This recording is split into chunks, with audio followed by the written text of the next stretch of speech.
Goals for this presentation today. We'd like to describe the basin plan with an emphasis on the key groundwater management issues and possible solutions. We'd like to describe how LPUG intends to move the process forward. We'd like to identify some key policy issues for the GMA to be thinking about. And lastly, time permitting, we would like to receive any board feedback that you see as appropriate at this time. Just real quick, going back through the history, actually this graphic, I don't know if it's the chairman or Jeff that frequently refers to LPUG as the brain trust, but this seemed appropriate. Wanting to talk a little bit about what we've been doing. So LPUG's been meeting for several years. We're working on this plan. Sometimes we hear, what's taking so long? What are you guys really doing? It's more than just the plan. We've spent quite a bit of time helping the pumpers in the basin understand the fundamentals. How does the basin work? What is the groundwater hydrology? Where does water come from? Where does it go? How does it get to your wells? And what are the issues? What are the key basin management issues that we need to be looking at addressing over time? The group spent a fair amount of time developing goals. Your board actually heard those goals sometime in 2011, so I'm not going to go back through those. And we spent quite a bit of time talking about what potential solutions might be for the different issues. We've identified a preferred solution, at least for our salt or salinity issues in the basin. We've identified a number of unresolved issues. Part of that process has been working with GMA staff. And lastly, we've included an implementation plan for how we move our process forward. So those are the sort of 7 key things we've been working on over the last few years.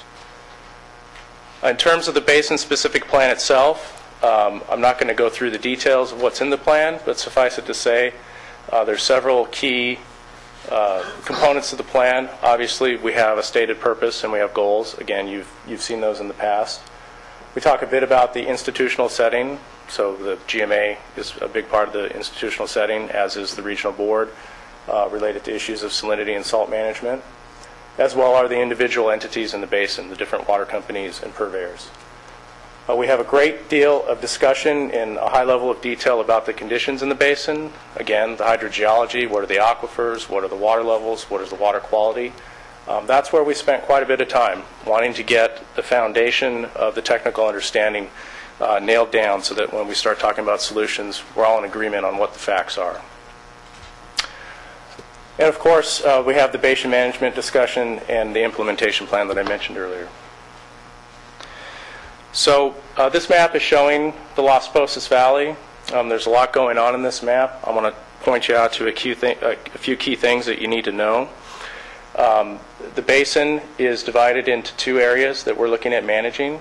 The western management area, that's the WMSA that you see in yellow, and the eastern management sub-area. In each of these areas, there's multiple groundwater aquifers from which groundwater is pumped. But what's important to realize is that over 80% of the water pumped in the basin is from one aquifer. It's the Fox Canyon aquifer.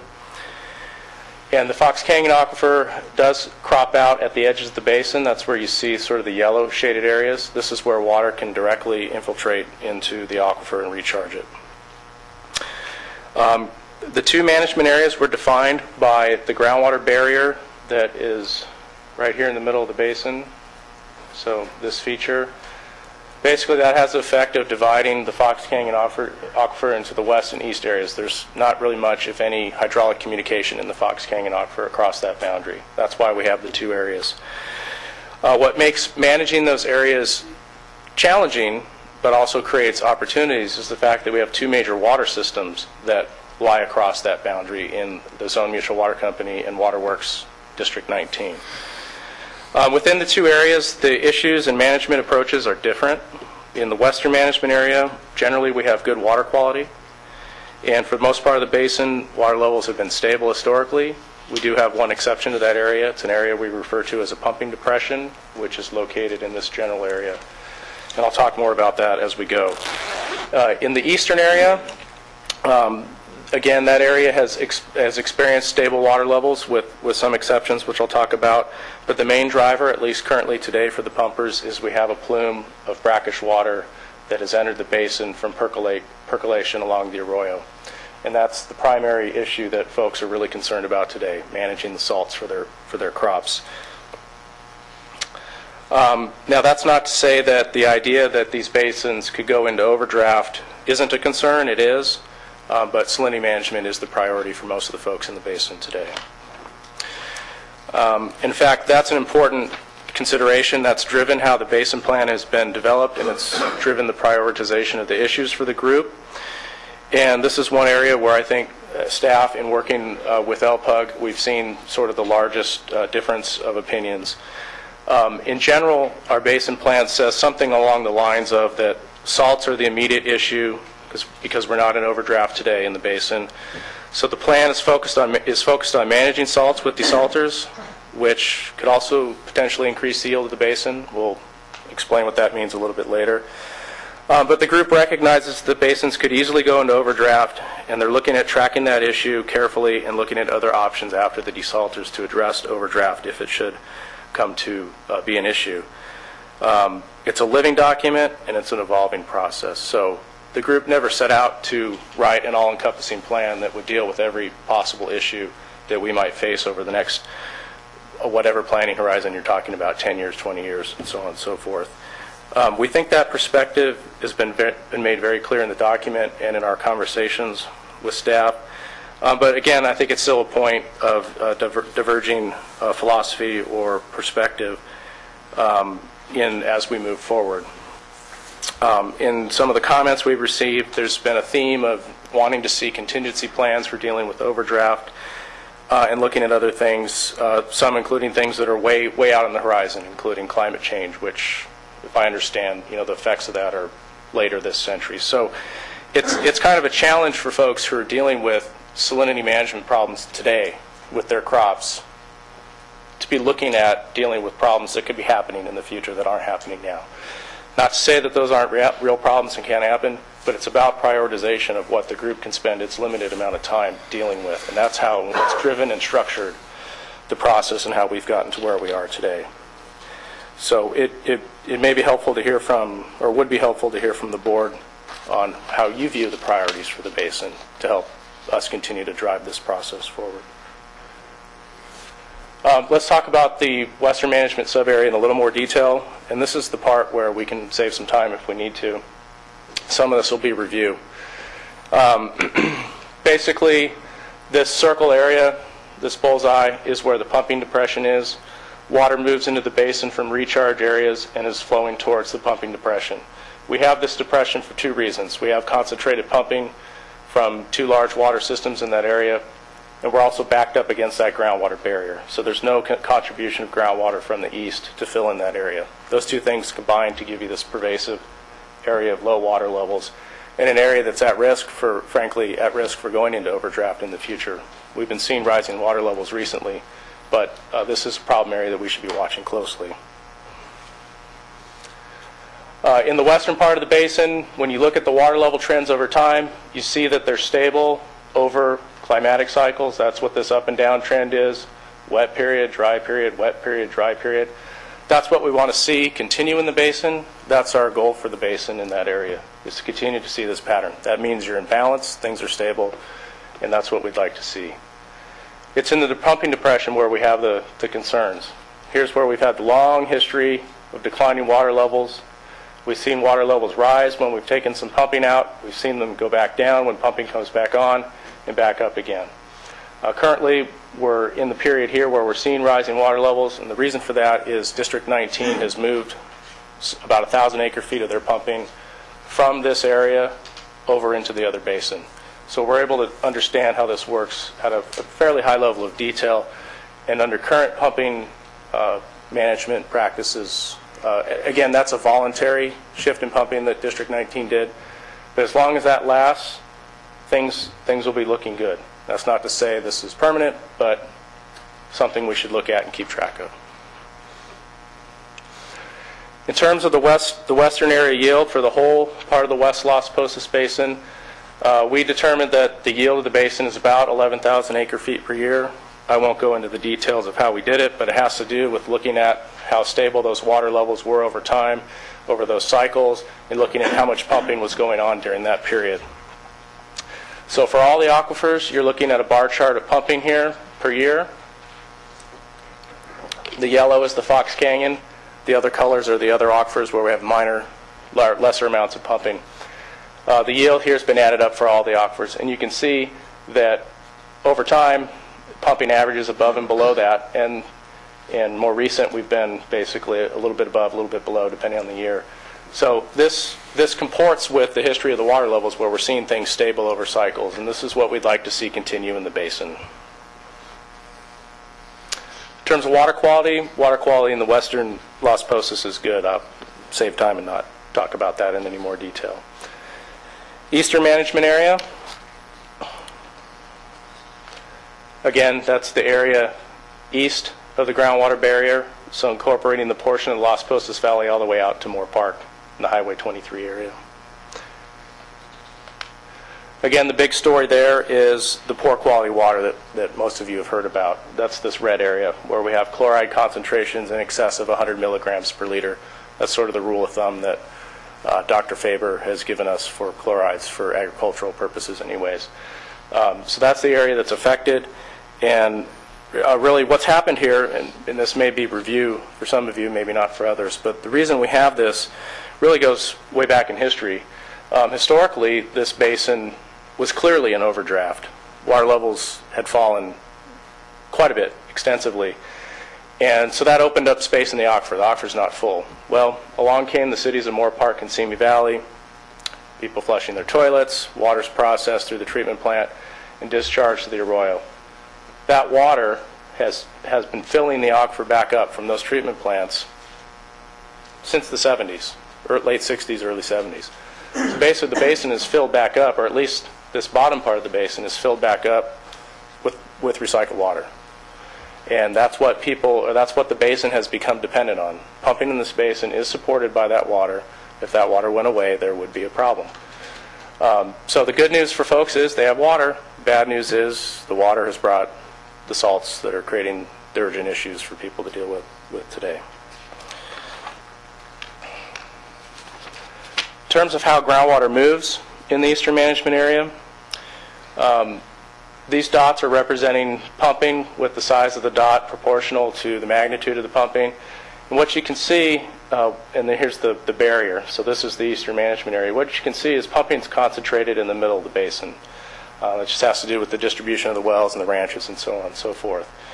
And the effect that has is it causes there to be a trough of lower water levels in the middle of the basin. You can see the numbers get smaller in the middle. They're higher at the top where we have recharge.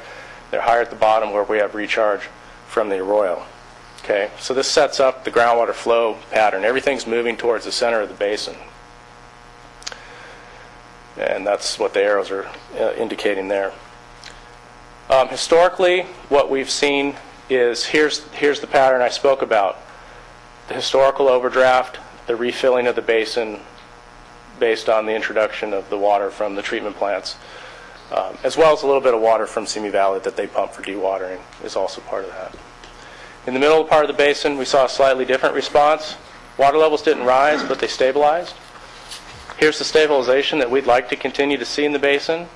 The caveat here is we did see water levels drop dramatically during the 3 years of ASR pumping, aquifer storage and recovery pumping by Cayugas.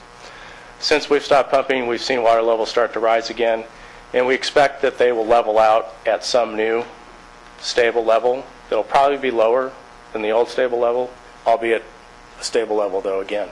And so what we're looking for is that stabilization, and once that occurs, we'd like to see that stabilization maintained moving forward. That's the goal for the basin.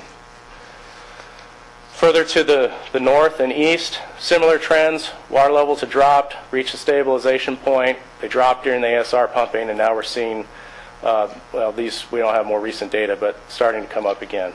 And again, we'd like to see them stabilize and then maintain that stabilization moving forward. This graph is just showing what's happening in the actual ASR well field, and we see continued recovery of water levels since we finished the bulk of our pumping at the end of 2010. So this process will go on for some period of time and then probably reach a point where it levels off. And that's, again, what we're looking for as being our new target moving forward. In terms of the yield, for the eastern area, it's roughly 19,000 acre-feet per year. We don't have time to go into the details of how that was determined, but basically it has to do with looking at the pumping during the period when water levels were stable. So if water levels aren't changing, what's coming in is equal to what's going out. And when you have that condition in the basin, it's really easy to assess the yield, and that's what we have here. As much as half of this yield is from the water coming from Moore Park and Simi Valley and recharging, percolating along the creek. As much as half of it is native yield of water that's ultimately derived from rain. How it gets into the aquifer, there's different ways that happens. We won't go through that. But the key point is that as much as half of this water that the basin is dependent on is from those outside sources. An additional issue is that because the aquifers are full in that southern part of the area, right now the basin can't accept rainwater, runoff, stormwater recharge.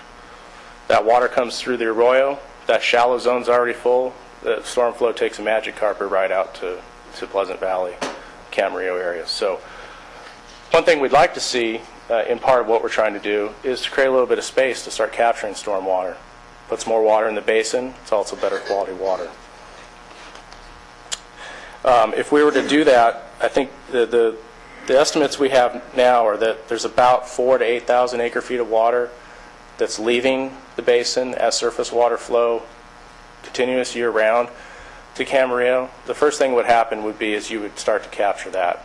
Then you would have to pump enough above and beyond that to lower the water levels, and then you could start talking about getting stormwater. So there's sort of a sequence of things that would need to happen.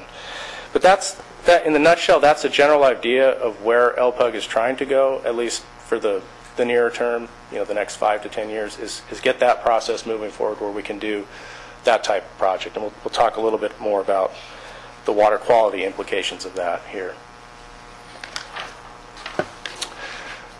So the main groundwater management issues, just sort of in summary here, for the western area, it's the pumping depression. And for the meantime, if we keep pumping patterns the same, this issue is improving. Eastern management subarea, obviously we have a very notable water quality management issue that we need to be working on.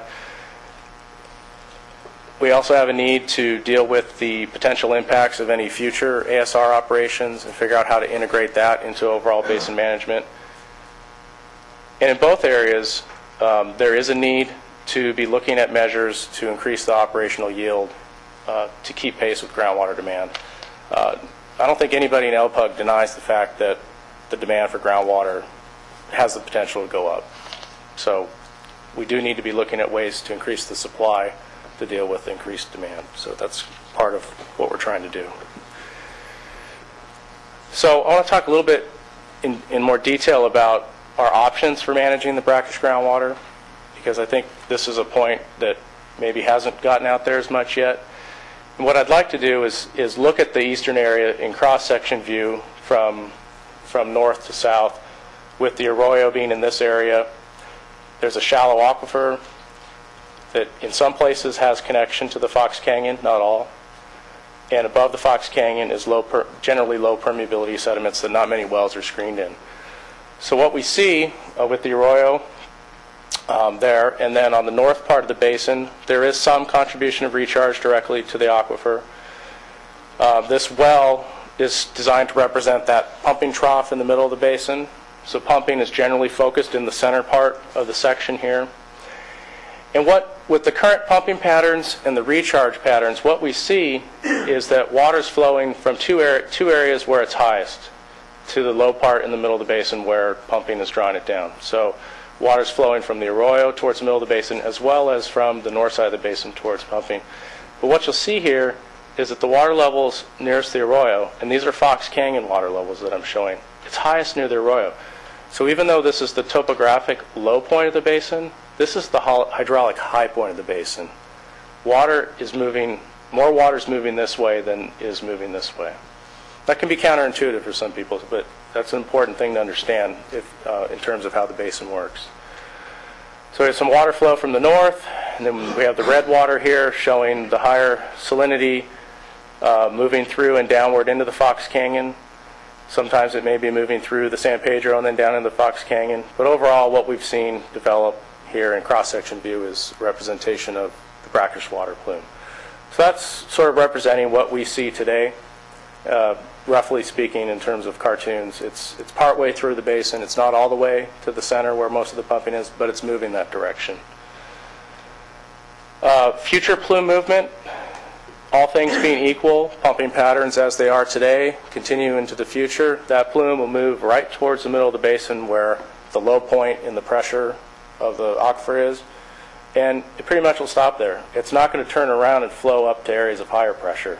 It'll basically end up getting pumped out by the wells in the middle of the basin. So that's what we're looking at happening over time. Now it's taken 40 years, 30, 40 years to get to this point, so you can kind of just tell this is going to take some more time to move through. But I think what's important to understand in terms of processes going on outside of the GMA and LPUG is there's a salts TMDL that's been adopted by the regional board that is the long-term solution for the salinity issue. So what the salts TMDL says is the dischargers are going to have to meet certain concentrations in surface water. That surface water percolates into the basin. So over the long term, the idea is that the recharge quality will improve. This will flush through over decades. So the question for the pumpers is, what do we do in the meantime? How can we manage salts over the next set of decades, knowing that ultimately we don't have a near-term solution for the salts coming in. So that's kind of where people are at. And that's really what's driving folks in terms of their business decisions, is how do we deal with, at least for the ag folks, how do we deal with these salts, knowing there's not an immediate solution.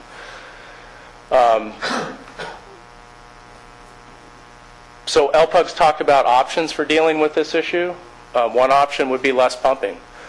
The problem with less pumping is there's a couple things. One, you pretty much have to eliminate most of the pumping in the basin, because what you'd need to do is get water levels, and it's subtle here, but you'd have to get water levels higher on the north side to hold the plume back or drive it back. You'd have to eliminate virtually all the pumping in the basin to do that, and that's problematic for obvious reasons. But there are folks that are making use of this brackish water, and you tell them to stop pumping water they're putting to use. It's kind of a challenging concept for some folks. So we think there's other ways to deal with this issue of the plume moving. Another option would be to pump it out using a well, treat it. Presumably that water could then be used elsewhere in the basin. A couple issues with that, three main issues with that. One, you might have to pump enough in order to capture the plume, so much water that you might draw water levels down in the basin to unacceptable levels and cause other problems. Even if you're doing that effectively, you still have a group of pumpers back here in this area that aren't really receiving much benefit from that. They're still in the middle of the plume.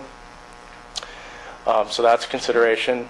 And maybe probably the most important here is this is a huge, expensive project, massive project. Similarly, you could turn it around and try and inject water to hold the plume back. Same sorts of issues. People back here will still have brackish water. You're basically just holding this at bay. You would have benefit in terms of higher water levels, but again, this is a very expensive project. I mean, we look at the seawater intrusion on the coast. We haven't even got to the point with that where we've really gotten to a serious plan about doing injection for that, and this is only brackish water. So the costs don't really don't rise, or the issue doesn't rise to the level of the cost that we're looking at here, at least from our perspective. So we think we have a way that might work to manage the salts. That's sort of a combination of some different things. What we'd like to try and do is pump from the shallow zones near the arroyo, desalt that water, and set up a distribution system where we can give it to people who have effective wells so they can blend their salts down. And so we're able to manage the water quality through that means. But the added benefit of doing this, and if you do it carefully and in a managed fashion, you should be able to create that storage space I was talking about when I first started talking. such that we could start capturing some additional water from what's leaving the basin now, plus storm water. So this solution has water quality benefit and potentially water quantity benefit. And so this is the road that folks are really trying to head down. Just get caught up on my notes here. But, you know, identifying this as the preferred solution, this is where folks would like to head, doesn't mean it's set in stone. These are business people, they run ranches and so on and so forth. They're going to need to compare the cost of doing something like this with other options. Another option might be simply status quo. Folks are putting the water to use now. Folks can continue to find the way to put the water to use. Folks may want to change crops. They may want to look at blending with imported water. So there's a whole host of other things that individuals at the ranch level or business level can make decisions to do. But this is the path that we're investigating. And right now we're doing a study of the infrastructure of the major water systems in the basin to figure out how the routing of the water might work. That'll tell us, get us closer to the real cost of what a project like that would work, and then people can start making decisions about whether or not that's where they want to head. So that's kind of where we're at in the grand scheme of things.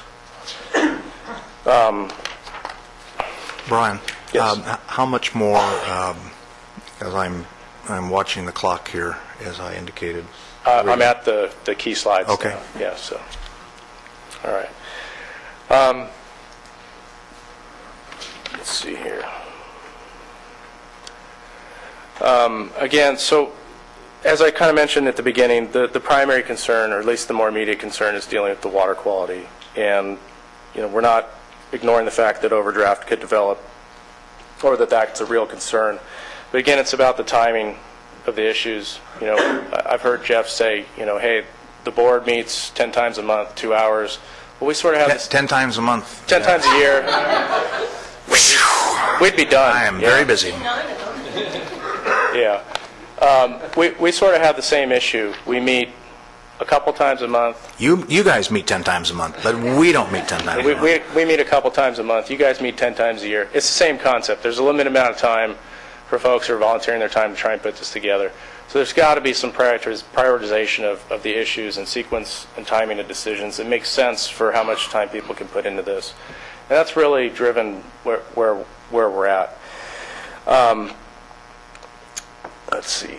So the priority issues for LPUG moving forward, I've got a few here. Obviously, it's going to be real important to how we allocate that shallow groundwater. That's sort of the key to the whole approach. And I think it's key to whether or not GMA and LPUG can be successful in managing this basin over the long term. One concern that's out there is that the staff has made a statement that allocating that shallow water is a first-come, first-served proposition until such time that LPUG proposes something different. That's one of the things we're working on. It's one of our goals for 2013 is to recommend a policy for how to manage that shallow water. Because if we don't do that right, the whole basin, it won't work. There will be conflict and there'll be problems that perhaps can't get resolved by the GMA. So we want to emphasize, or I want to emphasize, that shallow aquifer is not a new or separate disconnected body of water that's just there ready to develop. It is connected to the rest of the basin, and it's important for pumpers in the rest of the basin and the deep aquifers have been relying on the pressure of the water up in that zone pushing down into the deep zone. For 4 decades they've been relying on it. So we can't just come along and take all that water out. You're going to impact the rest of the basin. So we need to be very careful about how we go about allocating any new pumping from the shallow aquifer. The concern is if a project came along on this first-come, first-served type situation, if that project's large enough to upset the basin balance, and if it were to not be offsetting other local water supplies in the basin, I think we end up in court. And that's not meant to be a threat. I think that's just the truth. There are attorneys looking at this for folks behind the scenes. They're not coming to the meetings. We're thankful for that. and we'd like to keep them from the meetings. But we see the risk of that there, and it's a very real risk, and we'd like to keep this process moving forward.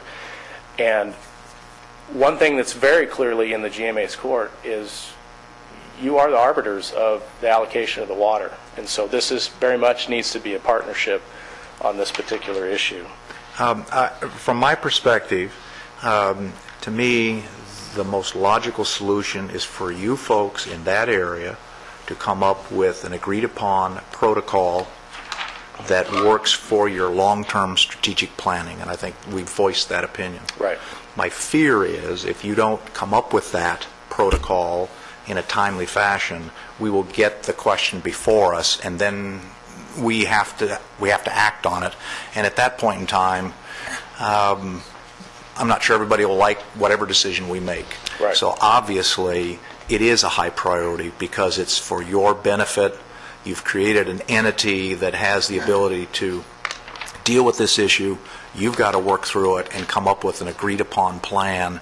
Then we can run it through the public process and say we can adopt the plan or not adopt the plan. And I'd rather do it that way than not have the issue dealt with, and then the question becomes before us. And then we've got to be the arbitrator, and we're just searching for an answer.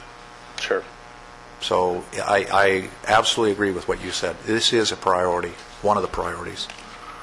Yeah, it's a priority for LPUG, and we'd like it also to be a priority for the GMA, and want to be working together. Yeah, so this yeah. is a priority for LPUG to work on in this calendar year. Okay. Other priority issues for LPUG, I mentioned we're assessing our infrastructure options. That's very high on the list. There's ongoing work. Kaigas is paying for an engineering study to do that right now. And obviously, that can lead into developing more concrete project ideas. We need to start assessing in more detail the future fate of the inflows from Simi Valley.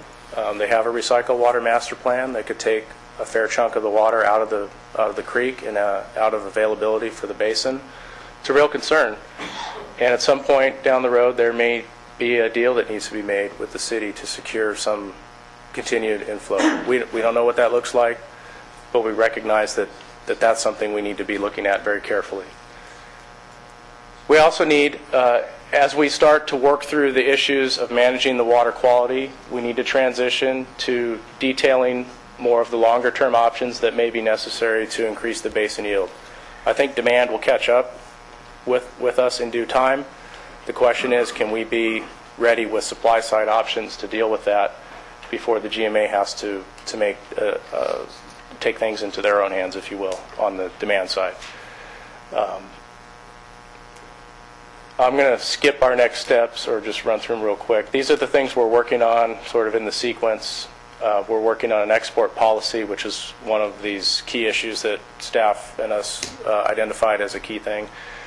We want to finish the basin-specific plan, at least from LPUG's perspective, in second quarter of this year, and adopt it from LPUG's perspective and provide it to you folks for your consideration. Maybe you'll adopt it, maybe you won't. We don't think that's really a critical issue at this point, the adoption one way or the other. We've got a lot of work to keep working on, and a lot of things to keep working on anyways. The infrastructure study I mentioned, we'd like to start doing annual reports, and I think this is really important concept. It came up in the LPUG meeting this morning with some of the discussion with Kathleen is, so how are we going to know what's going on in terms of what's happening in the basin and what you're doing? Well, these annual reports will be a very important communication tool within the group and also with GMA and other stakeholders. And that's a commitment we're making to do those. I'll skip this other stuff. I don't expect you to read the Gantt chart. I just put it up there to show you that that's the level of detail that LPUG is trying to lay out in terms of the things it's trying to do over the next few years. So this isn't just a bunch of words on a slide. We're actually thinking through how things need to happen and in what sequence and how do we get there. I'd like to leave you with four key policy issues that we think the GMA should be thinking about. We've already talked a lot about the prioritization and allocation of the shallow groundwater. I won't continue on that. Exports from the basin. This is something that we have a subcommittee currently working on to come up with a recommended policy for how do we deal with water moving out of the subbasin, not out of the GMA, but out of the subbasin, and what requirements are there for that. That's something that either through adoption of the plan or separately through some other process, resolution, what have you, we would like to bring to the GMA to put a backing on that policy if it is something you're agreeable to. Kind of a similar issue, staff has brought up some questions about how do we edge match with the other basins, and these are good issues. They're good things to be thinking about. They're not things that LPUG was necessarily concerned with because we're looking at Posas Valley, but the one in particular that came up was there is some groundwater moving into the West Las Posas Basin off of the Oxnard Plain. Obviously, there's seawater intrusion concerns on the plain, so there's a policy question in there. Does it make sense to have water moving into the West Las Posas from the Oxnard Plain when we have seawater intrusion? Maybe it does, maybe it doesn't. Folks are paying United pump fees in that area.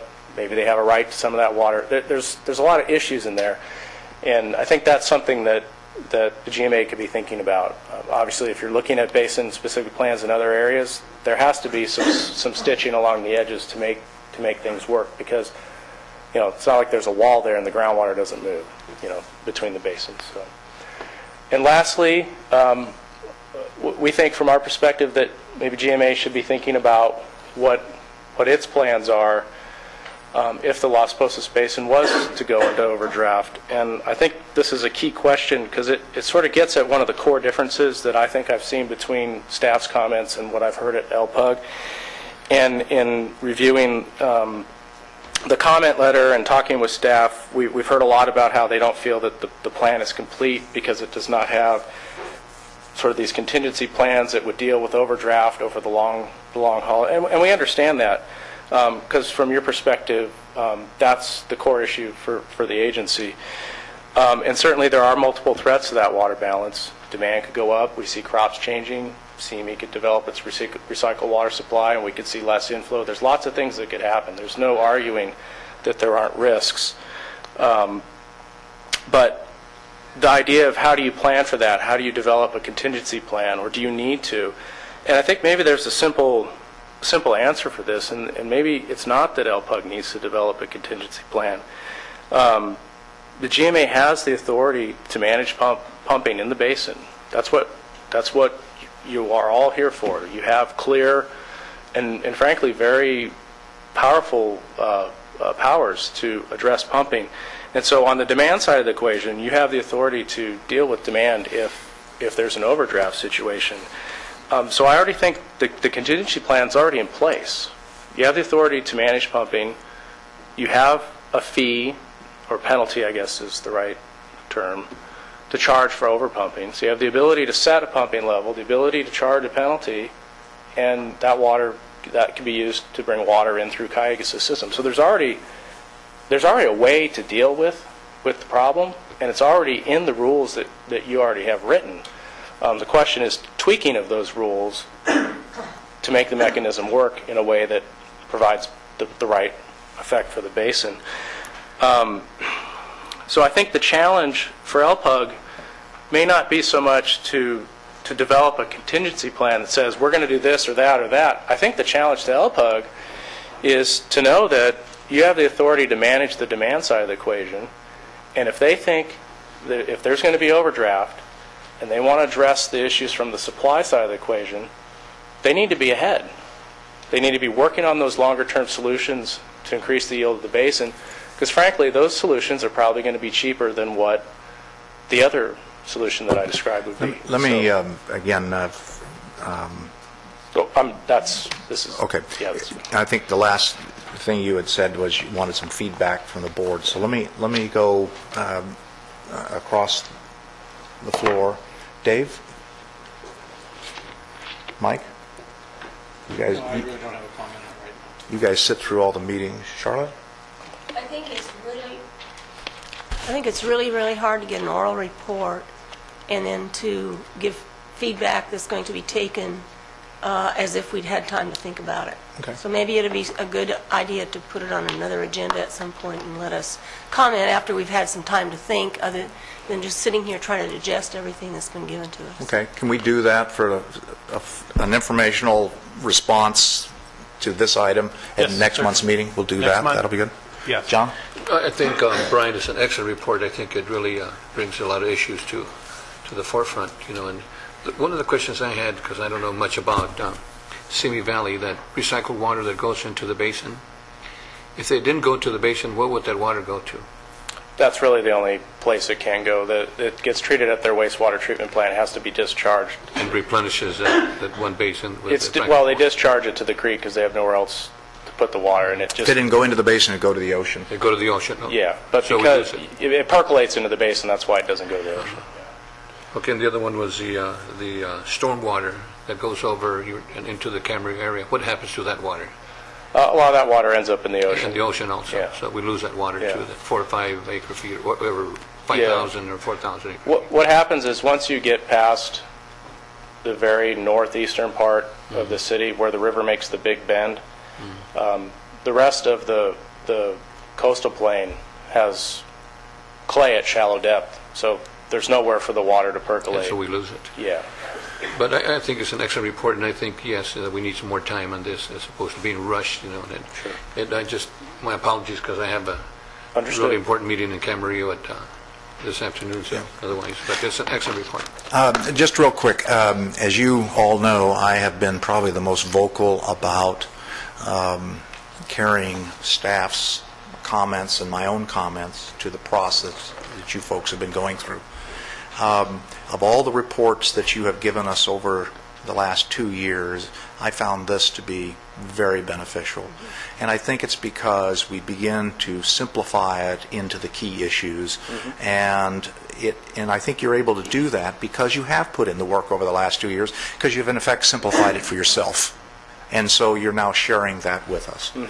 I'm also very pleased and hopeful that although I think we all agree we got a lot of pushback when the GMA staff made its report and we made our comments, and we've had a number of meetings on this issue, and I have voiced my opinion of where I think we ought to be and some of my concerns. And the feedback I've gotten from staff, from Kathleen and Jeff, for the meetings they've attended, from this presentation, from comments that I've had from individuals, I am pleased that I believe you folks are listening to the wisdom that I have, in simple terms. But more importantly, Sam's over there choking to death. Sorry, Sam.